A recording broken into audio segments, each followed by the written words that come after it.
Oh, something different. Mark chapter 13, verses 3 to 8.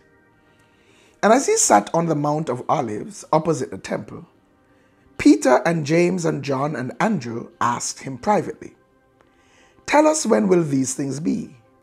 And what will be the sign when all these things are about to be accomplished?" And Jesus began to say to them, "See that no one leads you astray. Many will come in my name, saying, 'I am he,' and they will lead many astray. And when you hear of wars and rumors of wars, do not be alarmed. This must take place, but the end is not yet. For nation will rise against nation, and kingdom against kingdom. There will be earthquakes in various places. There will be famines. These are but the beginning of the birth pains." Today, we are so concerned, disturbed maybe, obsessed certainly, with the signs of his coming. So many are watching and checking earthquake monitors. So many are talking about the pandemic and the wars and the nations that are at war with each other, and are certain that clearly Jesus is about here.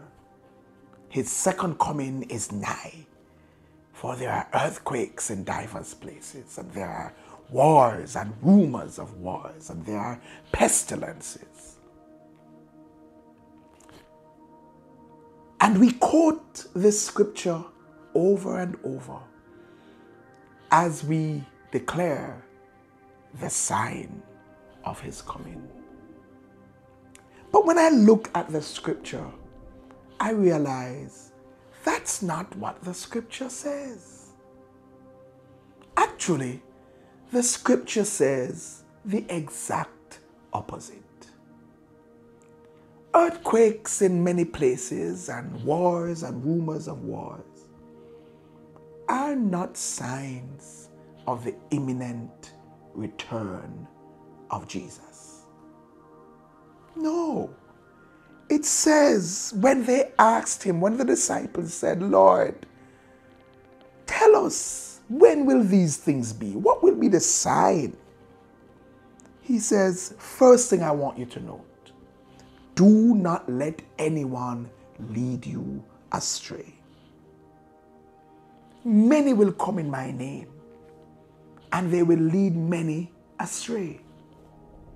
But he says, don't let them lead you astray. When you hear of wars and rumors of wars, do not be alarmed. This must take place, but the end is not yet. That's not the end. That's not the sign of the end. He said nations will rise against nation and kingdom against kingdom, and there'll be earthquake in various places. There'll be famines. But this is just the beginning of birth pains. In Luke 21 and verse 8, not only does he say that they will lead you astray, saying, "I am he," but he says they will lead you astray, saying, "The time is at hand." Is it possible that some of us are being led astray now because we are being told the time is at hand? Sure, the Lord could come today. He could come tonight. His second advent could be tomorrow. For those of us who believe that the rapture will be before the tribulation, then sure, we could be raptured any minute now. However, earthquakes and wars and pandemics and pestilence are not signs of his coming. Those are a part of the birth pains.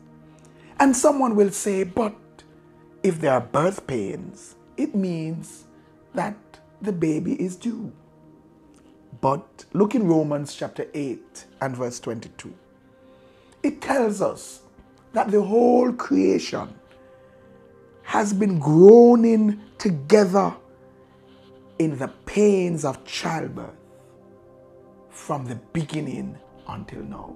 Now that's thousands of years. And the birth pains have been going on.